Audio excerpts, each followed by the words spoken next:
비가 서울의 작은 아파트 창문을 타고 흘러내리며 밤을 우울한 풍경으로 만들고 있었습니다. 저 지으는 거실 소파에 앉아 생각을 정리하려 하면서 휴대폰 화면을 바라보고 있었습니다. 제 남편 민준 씨는 방금 예상치 못한 출장을 떠났습니다. 그는 급하게 전화를 걸어 중요한 고객이 즉각적인 주의가 필요하다고 말했습니다. 아침에 돌아올게. 지은아, 부탁 하나만 해줘. 현우가 내가 탁재 놓고 간 서류를 가지러 오면 전해줘. 그가 오는 중이야. 저는 깊이 생각하지 않고 동의했습니다. 현우 씨는 민준 씨의 가장 친한 친구였고 우리 관계가 시작될 때부터 우리 삶에 함께했던 사람이었습니다. 그들은 학창 시절부터 서로 알았고 떨어질 줄 모르는 사이였죠. 저는 늘 그를 믿을 수 있고 존경할 만한, 무엇보다도 우리와의 우정에 헌신적인 오빠처럼 생각했습니다. 하지만 그날 밤에는 뭔가가 달라 보였습니다. 시계가 거의 자정을 가리킬 때 문에서 가벼운 노크 소리가 들렸습니다. 저는 입고 있던 트레이닝복을 매만지며 일어나 현관으로 걸어갔습니다. 문을 열자 그곳에는 현우 씨가 서 있었습니다. 그의 큰 키와 친절하지만 약간 피곤해 보이는 미소와 함께요. 시간이 이래서 미안해요, 지은 씨.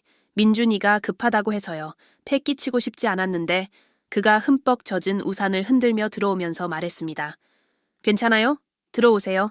밖이 춥네요. 저는 최대한 자연스럽게 들리도록 노력하며 대답했습니다. 현우 씨는 코트를 벗고 서류를 거실 테이블 위에 올려놓았습니다. 그가 소파에 자리를 잡는 동안 저는 전에 한 번도 알아채지 못했던 무언가를 눈치챘습니다. 그는 평소보다 더 자신감 있어 보였고 마치 그의 행동을 특징짓던 수줍음을 한쪽으로 치워둔 것 같았습니다. 마치 그가 단순히 서류를 가지러 온 것이 아니라 다른 무언가를 위해 온 것처럼 보였습니다. 제가 차 2잔을 준비하는 동안 우리는 가벼운 대화를 나누기 시작했습니다. 민준 씨의 일과 그의 경력이 요구하는 끊임없는 압박, 그리고 그것이 우리의 일상에 어떤 영향을 미치고 있는지에 대해 이야기했습니다. 민감한 주제였지만 그날 밤에는 피할 수 없는 것 같았습니다. 민준이가 너무 바빠서 지은 씨랑 시간을 보낼 여유가 거의 없죠. 그렇죠? 현우 씨가 너무 개인적으로 들리는 톤으로 물었습니다. 저는 대답하기 전에 망설였습니다. 그는 자신의 목표가 있고 저는 그걸 이해해요. 다만 가끔은 힘들죠. 알죠? 마치 제가 늘 기다리기만 하는 것 같아요. 그를 기다리기만 하는. 현우 씨는 저를 불편하면서도 동시에 궁금하게 만드는 방식으로 제 눈을 바라보았습니다. 그는 뭔가 말하고 싶어 하는 것 같았지만 참고 있었습니다. 잠시 침묵이 흐른 후 그가 마침내 말을 꺼냈습니다.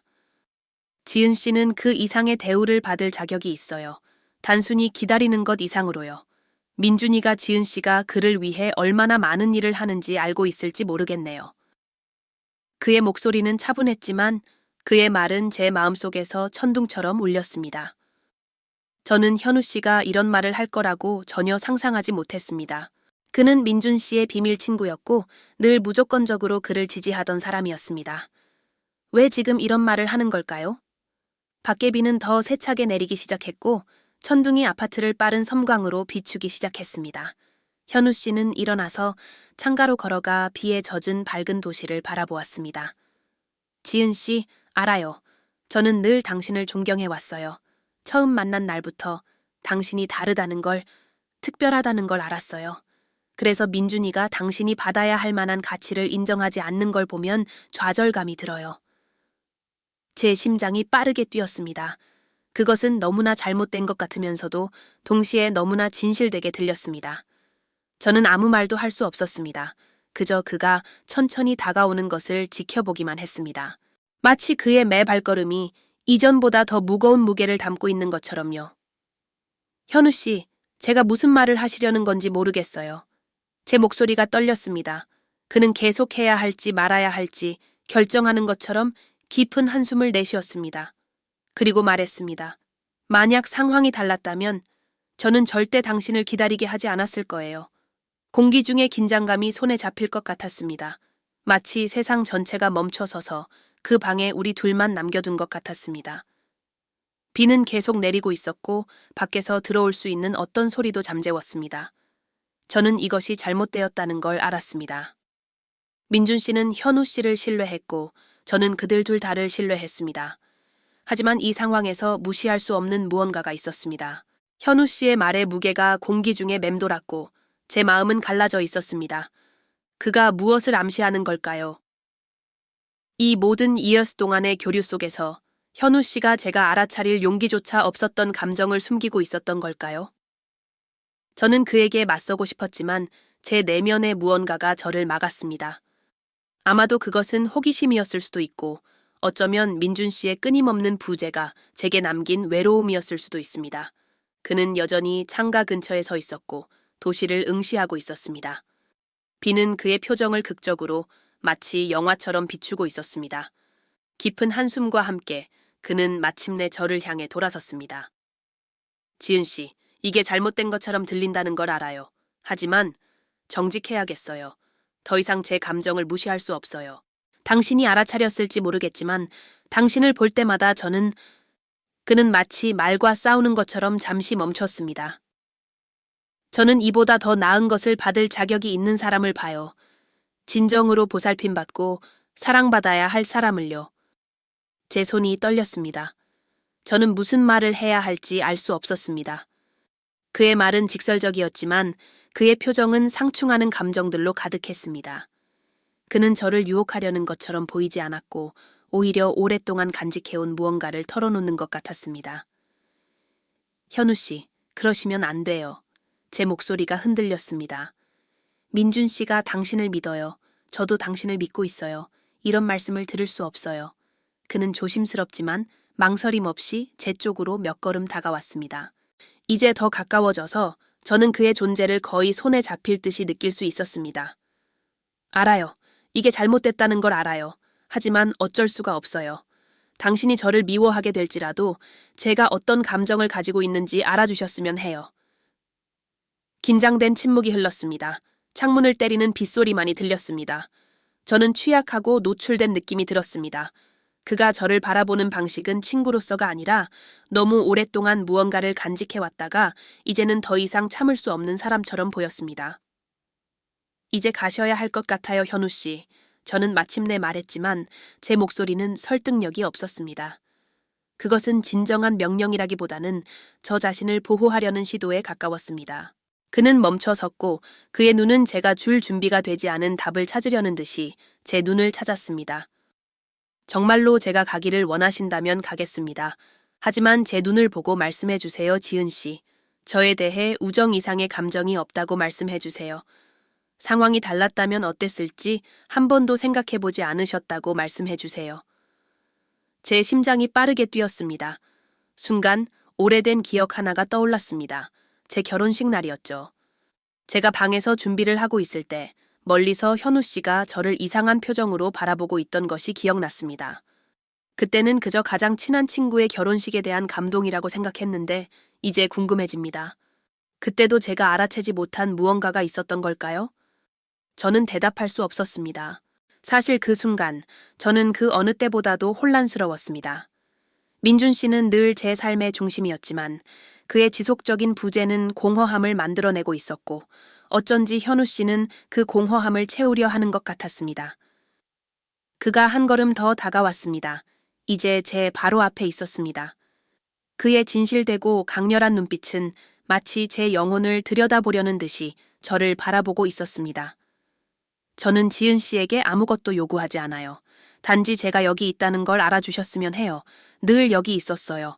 그가 없을 때조차도. 저는 그의 목소리에서 진심을 느낄 수 있었지만 거기에는 뭔가 더 있었습니다.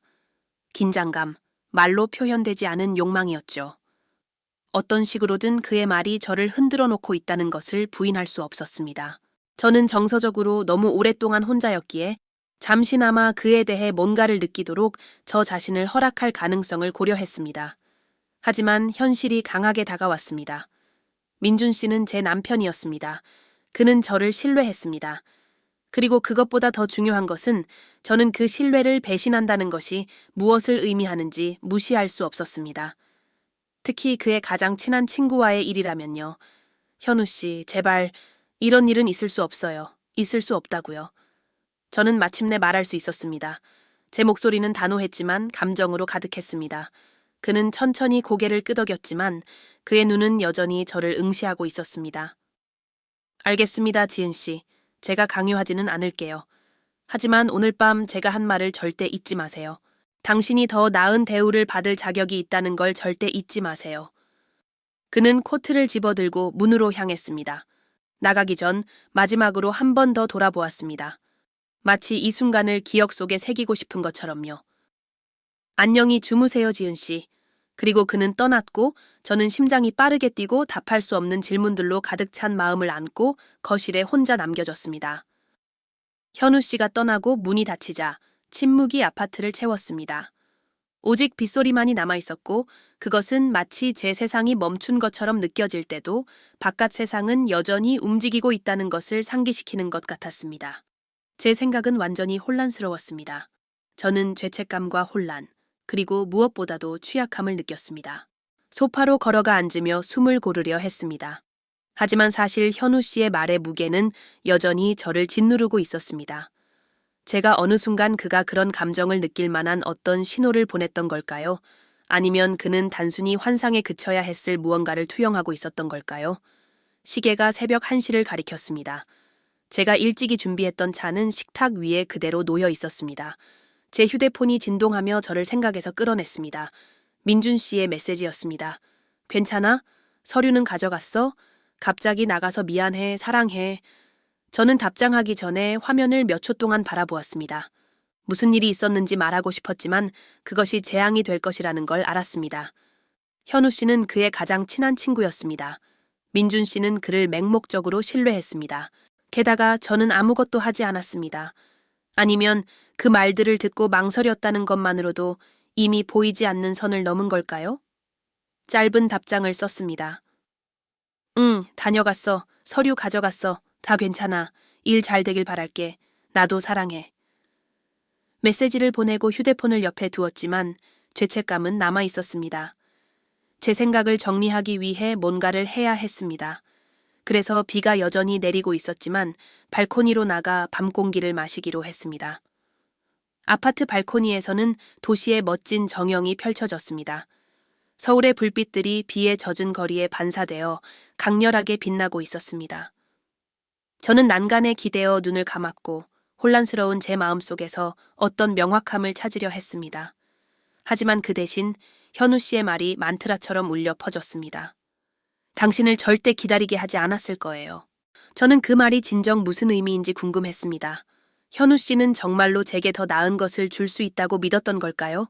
아니면 수년간 간직해온 말을 하기 위해 제가 취약한 순간을 이용한 것뿐일까요?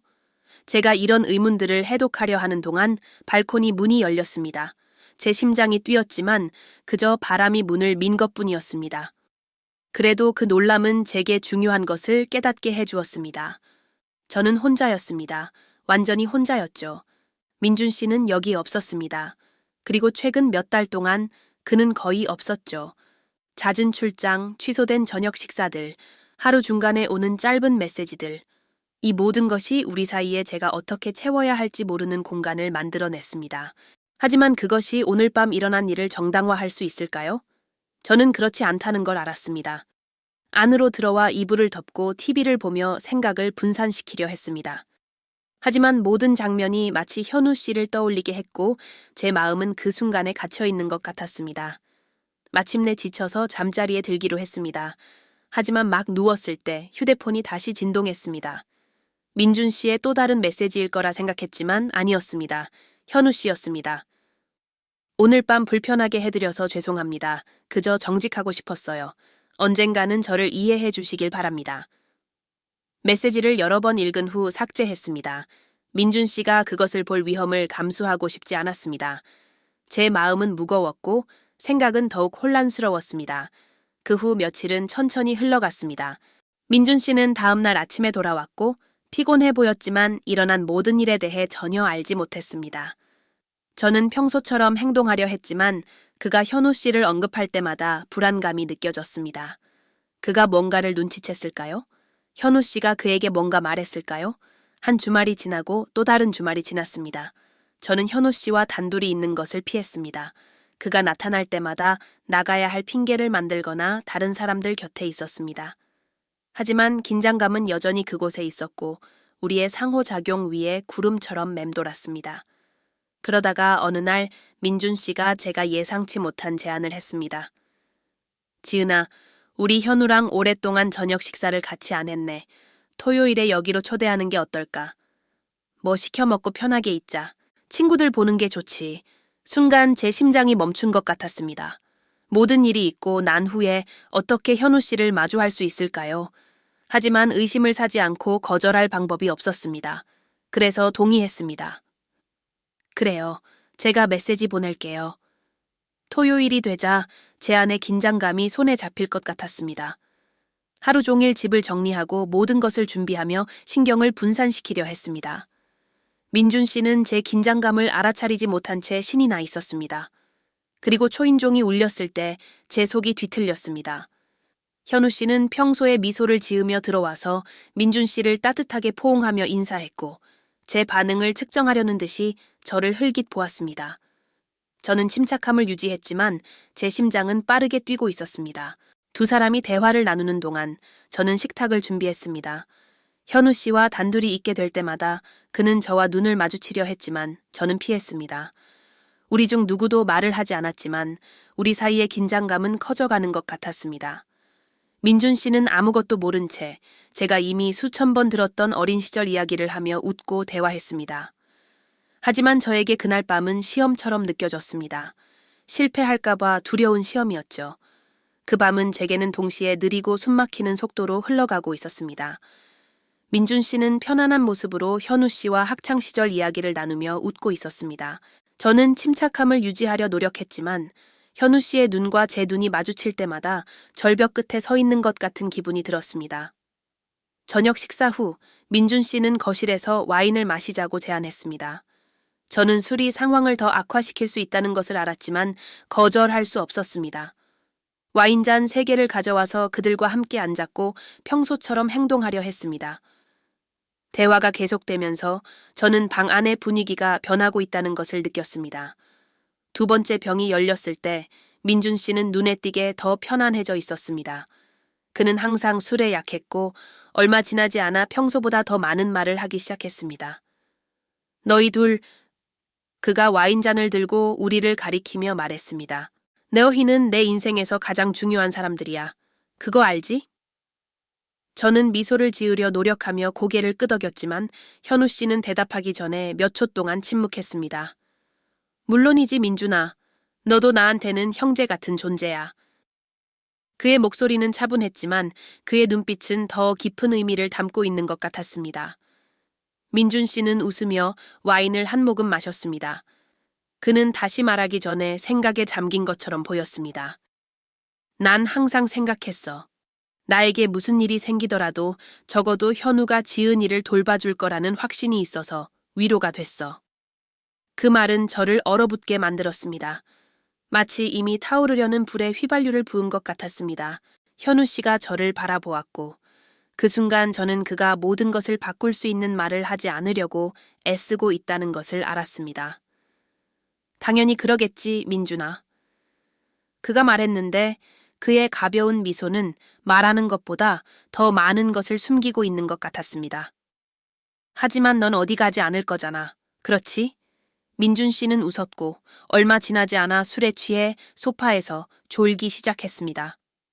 민준 씨가 잠든 상태에서 방 안의 긴장감은 더욱 강해졌습니다. 저는 현우 씨의 시선을 피하려고 잔들을 치우러 일어났지만 그가 주방까지 저를 따라왔습니다. 지은 씨, 그가 낮은 목소리로 시작했습니다. 저는 더 이상 그날 밤 아무 일도 없었던 척 할 수 없어요. 저는 그를 향해 돌아서지 않은 채 잔들을 싱크대에 놓았습니다. 제 목소리는 예상했던 것보다 더 단호하게 나왔습니다. 이제 그만해야 해요, 현우 씨. 이러시면 안 돼요. 우리는 안 돼요. 그가 한 걸음 더 가까이 다가왔고 저는 그의 존재감의 강도를 느낄 수 있었습니다. 마침내 그를 마주보기 위해 돌아섰을 때 그는 불과 몇 센티미터 거리에 있었습니다. 저는 이런 감정을 선택하지 않았어요, 지은 씨. 하지만 당신을 볼 때마다 무시하기가 더 어려워져요. 이런 말을 한다고 저를 미워하실 수 있겠지만 이게 진실이에요. 잠시 동안 주방은 침묵에 잠겼습니다. 제 심장은 빠르게 뛰고 있었고 저는 이것을 영원히 끝내야 한다는 것을 알았습니다. 현우 씨, 이제 가셔야 해요. 지금요? 제 말은 차갑게 나왔지만 저는 그것이 필요하다는 것을 알았습니다. 그는 마치 제게서 어떤 망설임이라도 찾으려는 듯이 오랫동안 저를 바라보았습니다. 그리고 깊은 한숨과 함께 고개를 끄덕였습니다. 알겠습니다. 가겠습니다. 하지만 언제든 제가 필요하시다면 여기 있을 거라는 걸 알아주세요. 대답을 기다리지 않고 그는 코트를 집어들고 문을 조용히 닫고 나갔습니다. 다음 날 아침, 저는 민준 씨가 소파에서 일어나는 소리에 깼습니다. 그는 졸린 표정으로 살짝 미소를 짓고 있었습니다. 어제 재미있었지, 그렇지? 그가 헝클어진 머리를 손으로 넘기며 물었습니다. 저는 어떻게 대답해야 할지 모른 채 그저 미소를 지었습니다. 하지만 뭔가 생각해내기도 전에 제 휴대폰이 진동했습니다. 모르는 번호에서 온 메시지가 화면에 나타났습니다. 만나야겠어요. 급해요. 무시하지 마세요. 익명. 제 심장이 빠르게 뛰었습니다. 잠시 현우 씨일 거라고 생각했지만 메시지의 어조에 뭔가 이상한 점이 있었습니다. 그 같지 않았습니다. 저는 휴대폰을 옆에 두고 무시하려 했습니다. 하지만 하루가 지나면서 메시지는 계속 도착했습니다. 내용은 더 구체적이 되었고 그 말들은 저를 두렵게 만들기 시작했습니다. 당신과 그 사람 사이에 무슨 일이 있었는지 알아요. 영원히 숨길 수는 없어요. 민준 씨는 제가 멍한 것을 눈치챘지만 아무것도 묻지 않았습니다. 저는 더 심각한 일이 일어나기 전에 누가 이 메시지들을 보내고 있는지 알아내야 한다는 것을 알았습니다. 다음 날 저는 또 다른 메시지를 받았는데 이번에는 사진이 함께 있었습니다.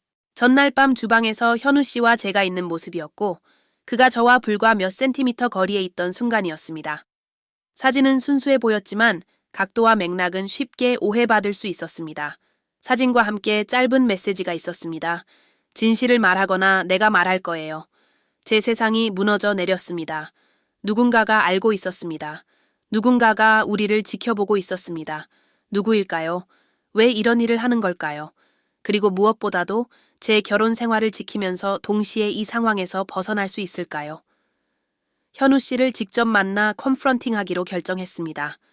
그는 실제로 무슨 일이 있었는지 아는 유일한 사람이었고 저는 그가 이 일에 어떤 식으로든 관련되어 있는지 알아내야 했습니다. 조용한 카페에서 만남을 정했고 그가 도착했을 때 저는 바로 본론으로 들어갔습니다. 누군가가 저한테 메시지를 보내고 있어요. 누군가가 알고 있어요. 혹시 누구한테 말씀하셨나요? 현우 씨는 진심으로 놀란 것처럼 보였습니다. 절대 그러지 않았어요, 지은 씨. 제가 아니라는 걸 아실 거예요. 하지만 누군가가 알고 있다면 우리는 그게 누구인지 알아내야 해요. 제가 대답하기도 전에 또 다른 메시지가 제 휴대폰에 도착했습니다. 이번에는 동영상이었습니다. 제가 열어봤을 때 제 심장이 멈췄습니다. 민준 씨가 사무실에서 혼자 전화 통화를 하는 영상이었습니다. 나는 지은이와 현우 사이에 무슨 일이 일어나고 있는지 알아. 그들은 누군가를 속이고 있다고 생각하지만 나는 모든 걸 보고 있어. 적절한 때를 기다릴 거야. 저는 땅이 꺼지는 것 같았습니다. 그 순간 모든 것이 이해가 됐습니다. 민준 씨가 알고 있었습니다. 그는 늘 알고 있었습니다. 그리고 지금 그는 무언가를 기다리고 있었습니다.